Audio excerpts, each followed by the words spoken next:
Good evening, everybody. Hello to everyone, but especially tonight to William Feather. William, I'm making this quickie video, especially for you tonight. You sent me a question earlier this morning, but I was at work in the office and I couldn't quite answer your question. And I kind of wanted to take it a little bit beyond just answering the question with a simple text. Um, William, you asked me about what kind of what coarse sanding or sandpaper would I use for cleaning up seams on a mortar? And I'll share with you what I use. Um, I'm sure there's many techniques. There's actually a lot of really good techniques from a lot of really good skilled modelers. These are just mine, and they're kind of quickie, um, but they work great for what I do, my purposes. So let's go straight to let me show you what we got here first on the table. So my favorite go-to for sanding pretty much any type of seam or edge or roundness on any type of plastic would be the sanding stick. I guess actually they're modified nail files. What you would find your wife, girlfriend, moms, sisters, whatever, what they would use for filing their nails. And the three coarse sizes that I use for my rough, big sanding projects, I would use what they have. This is called coarse 100.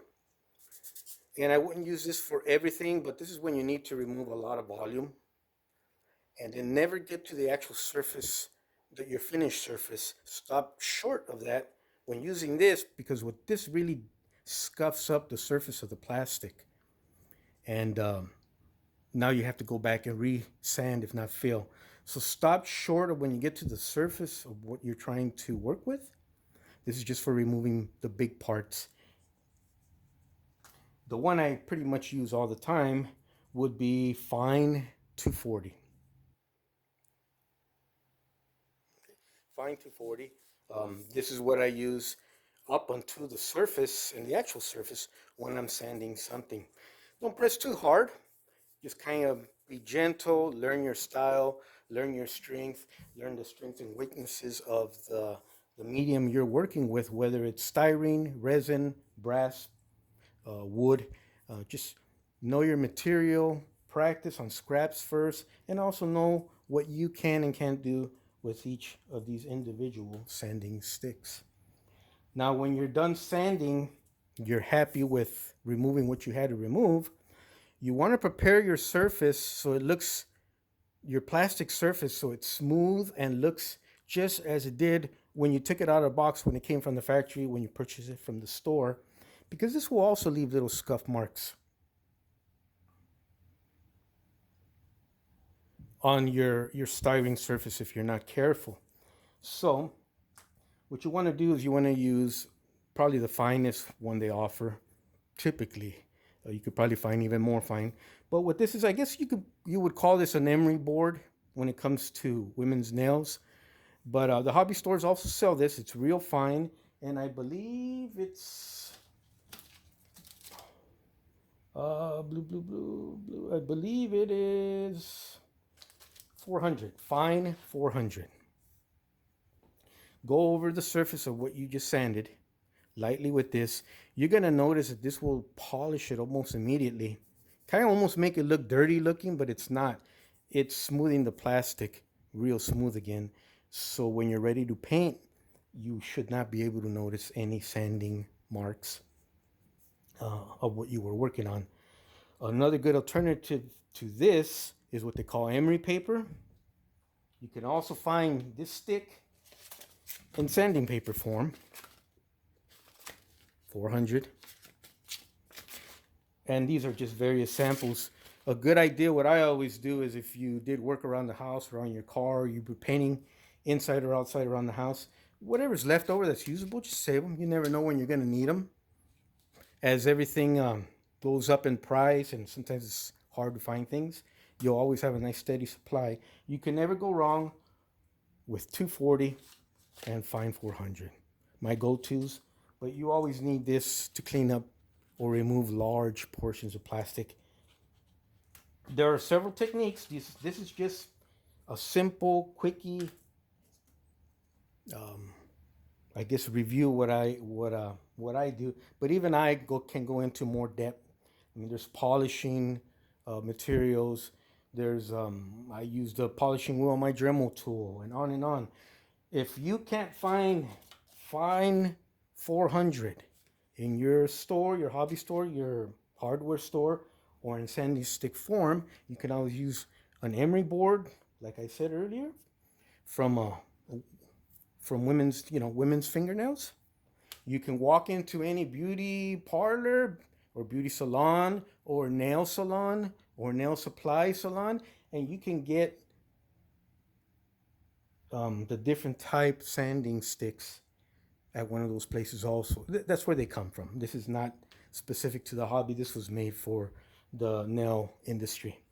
But another good standby, what I love to use when I got to finish my plastic for painting and I can't get one of these, is I'll use regular good old steel wool, but not just any steel wool.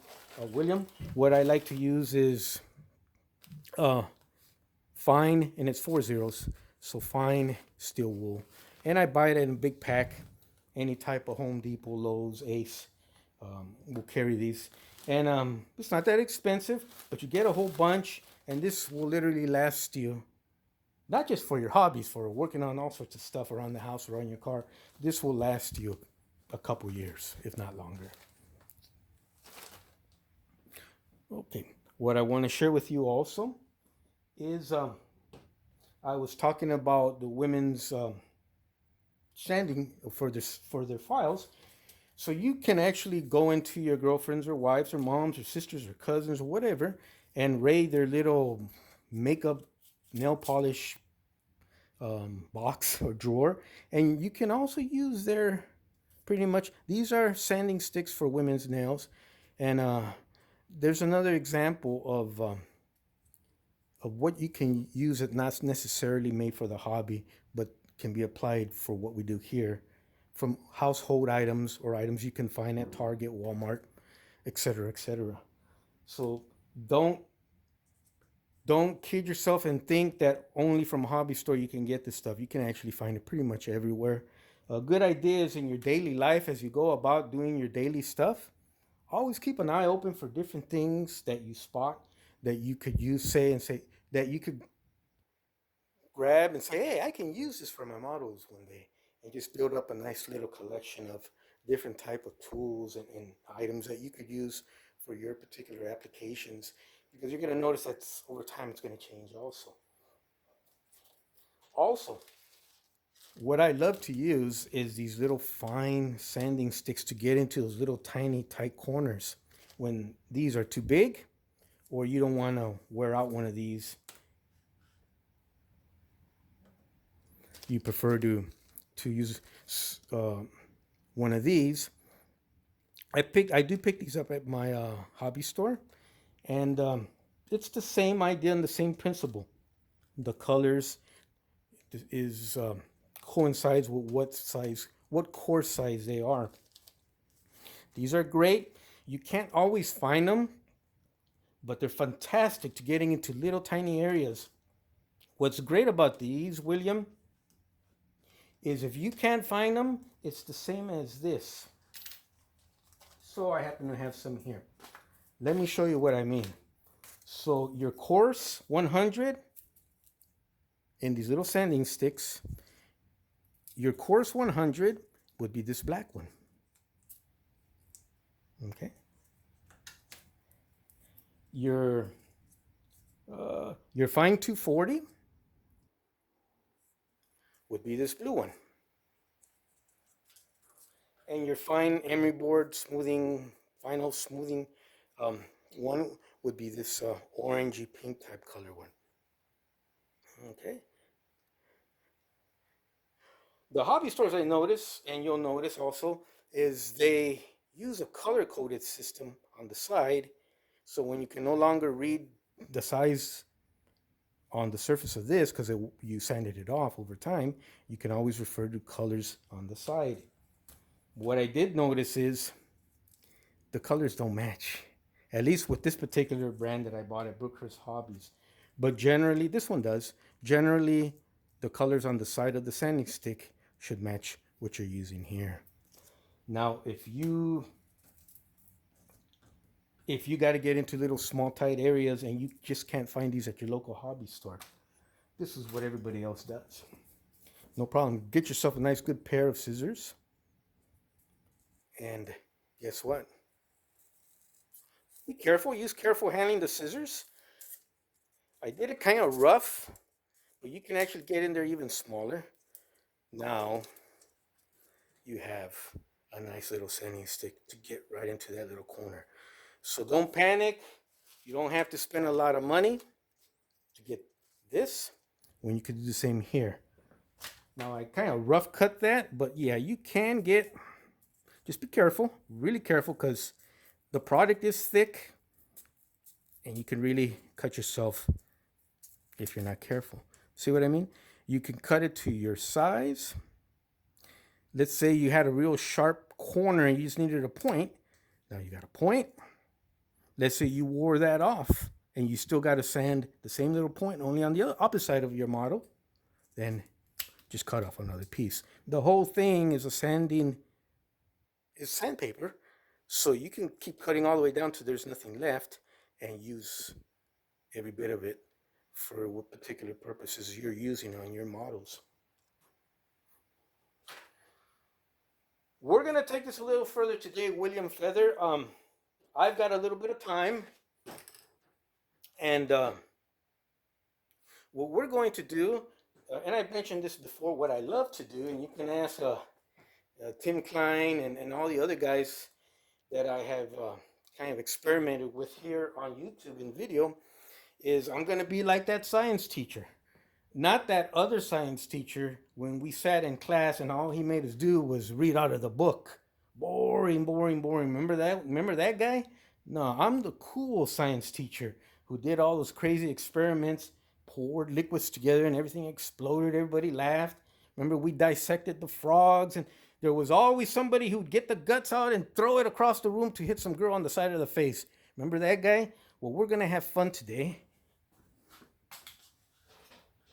Now, I know you're familiar with these steps, but we're just going to go over them together, William, because perhaps there's someone who is dying to jump aboard and do this modeling stuff, and they're not familiar with these steps. Let's help them out, William, if you can, if you bear with me and help me out here. Another good thing for removing seams, if they're not too big or they're not too complicated, would be your real sharp X-Acto knife. You gotta be real careful with these. They'll slice you and you won't even notice, and you'll bleed out like a stuck pig. So be careful with these. Use them with caution, and use your basic cutting, the basic golden rules of cutting, which is you cut away from your fingers. Always cut away from what you're doing. Never cut at an angle where if it slips, it's gonna poke into you. So cut away. Great thing is always put your thumb behind it. Gives you that, you see it took off a little bit of skin there? That's a brand new blade. That gives you an idea how sharp the sucker is. I just took off some skin. So kind of like the frog being dissected in the science class. I guess tonight I'm the frog. Anyways,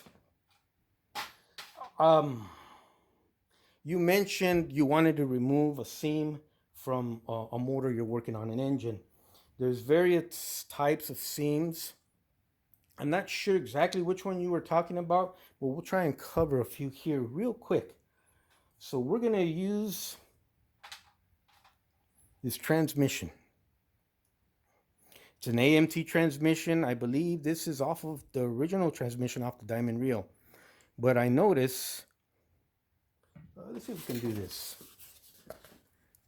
I notice I have a seam right there. Okay. So sometimes you can remove that seam just by scraping it off. And we took off little pieces there. Man, I hope this is coming out in focus. It kind of did, but you can still see it left a little shadow. There's still a seam there, and I can feel it with my fingers. So what we're going to do right here, William, is we'll go ahead and use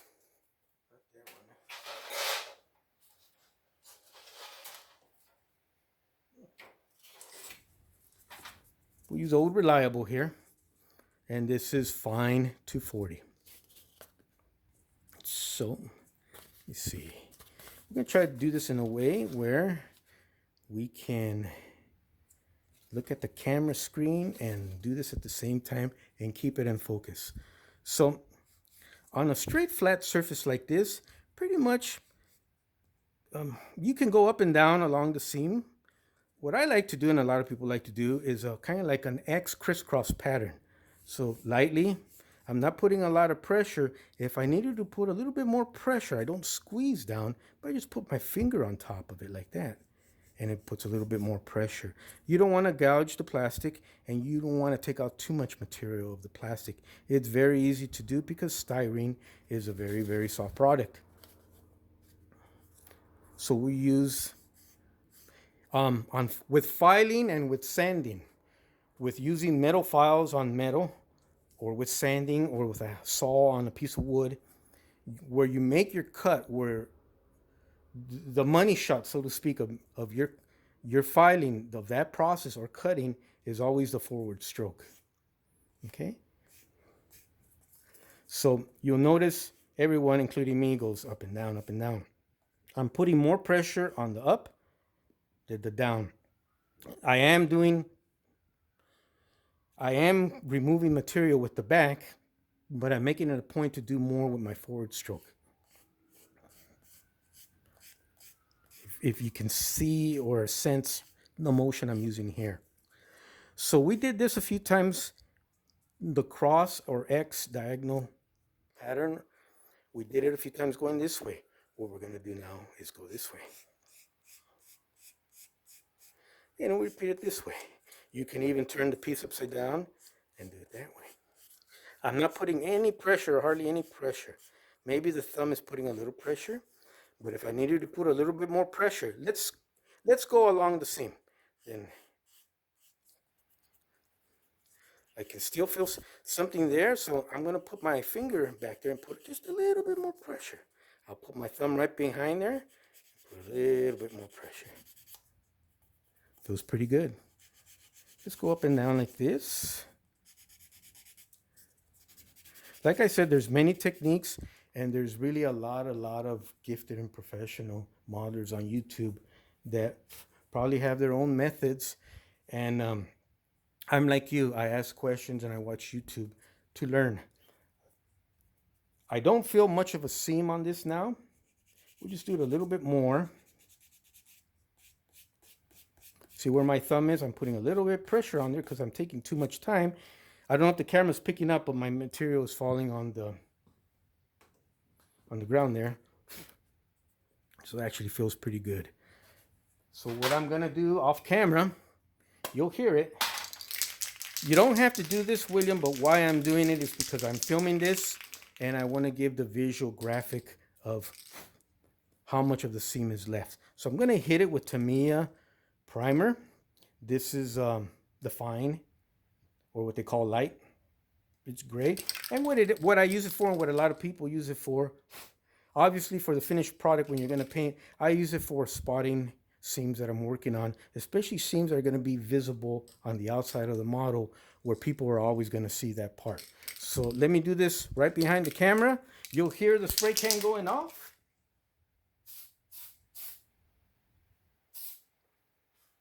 We'll give it a second to dry. You can still see a shadow or some type of shadow of a seam, but it's not as bad as it was earlier. As the primer dries, that'll clean up a little bit better. So actually, that's not a seam anymore. That became a very, very slight gap. And we'll cover that right now too. But the seam on the top is gone. It's the middle part right there where you see a little slit, kind of like a slit, I guess you could call it.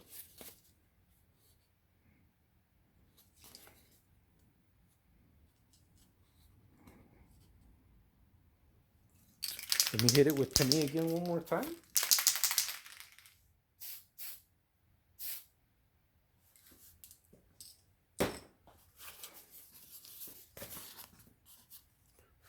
And that's exactly what it was, William.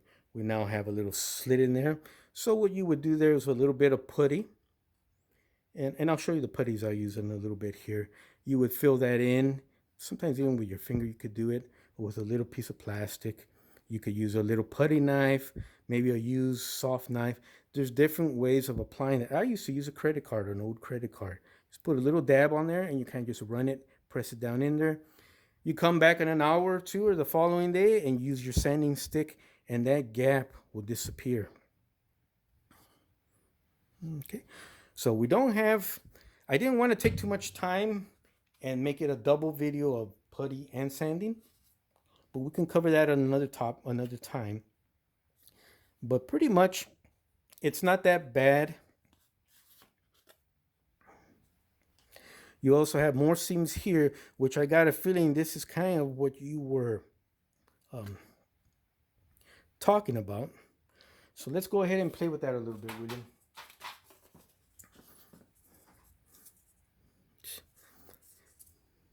Okay.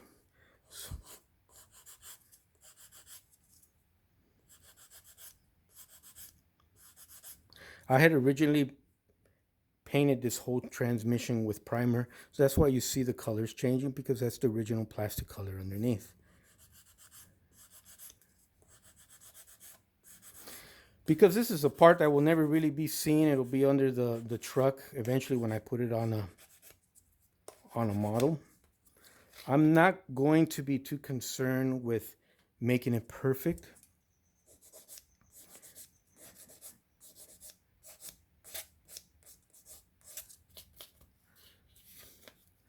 Now there's a different sanding technique when you're sanding round objects, and I'm going to cover that next right now real quick. But pretty much, for something that will never be seen that's under the vehicle or under the cab of the vehicle, and transmissions and motors are pretty much the same, generally speaking, in terms of shapes. I think we're there.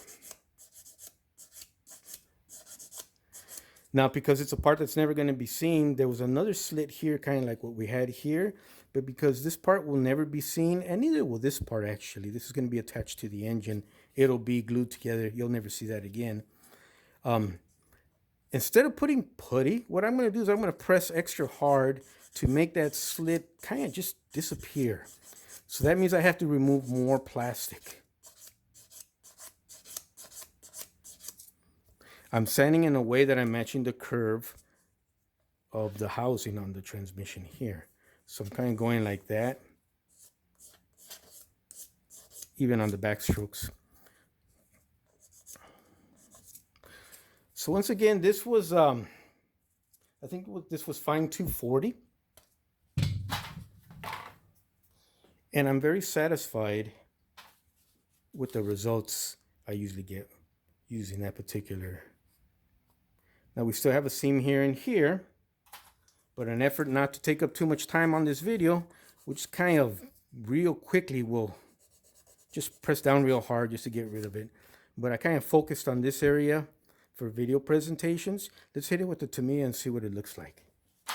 Bear with me as I shoot this thing right behind the camera here.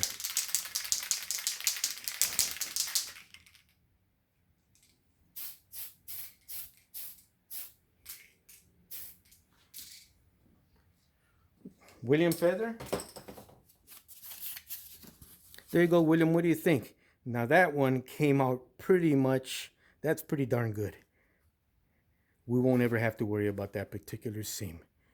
Okay.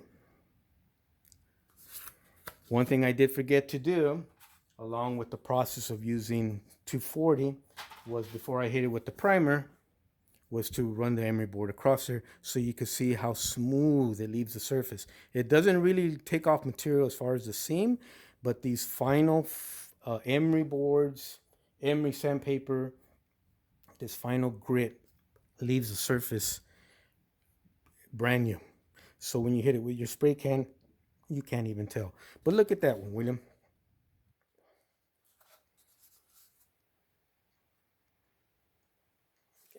So you would take your time always, spend an evening, turn on TV. I watch YouTube videos of all the other modelers I can when I do these type of projects on my workbench in the evening, and my cup of coffee, and or I'm watching some of the live groups, which I'm going to share with you at the end of this video, William, and I'm going to highly recommend that not only you, but anyone else that's curious and has a lot of questions and wants to jump aboard and improve and get better with their modeling. I have a great suggestion for everybody, including myself, right at the end of this video. Now,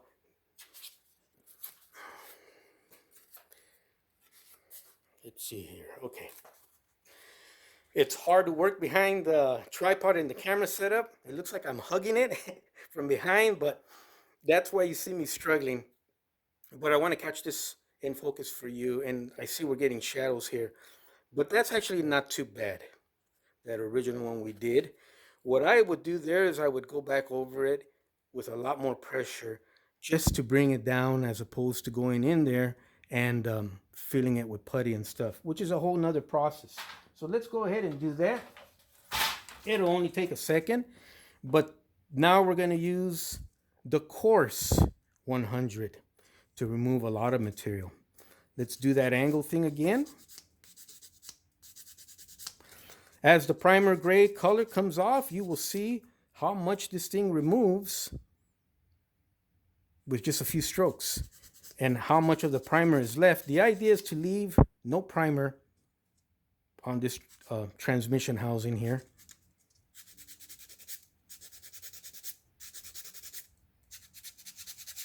This time we're going to cover it on all sorts of angles. Now it looks like this is how I work and I'm all sloppy and stuff. It's actually not. I sit down on a solid surface, a lot of lights, and I really take my time. I wear my eyeglasses or even magnifiers. But we're doing this for saving time on the video, William, and I hope you're kind of getting the idea. But let's see what that looks like.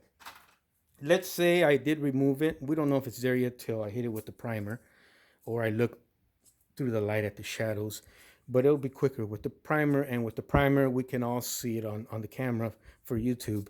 But let's hit it with my favorite go-to, which was the Fine 240.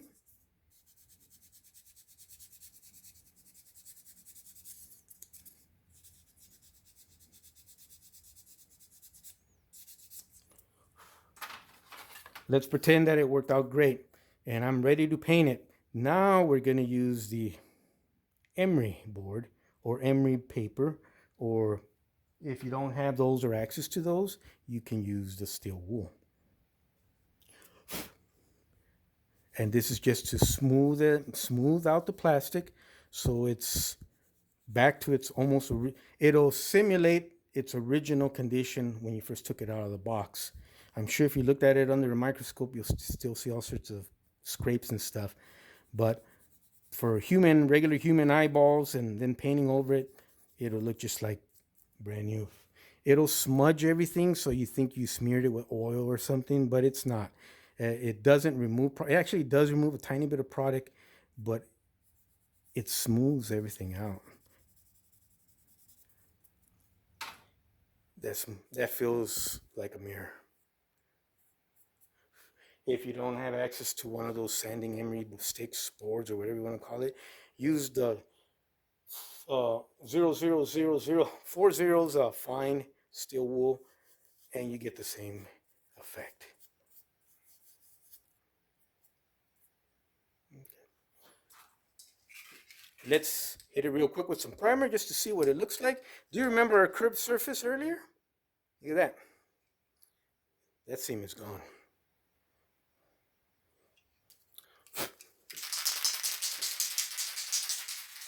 William, I'm glad you participated and asked some questions, and I'm glad. I hope I can provide some answers, or at least point you in the direction where it's good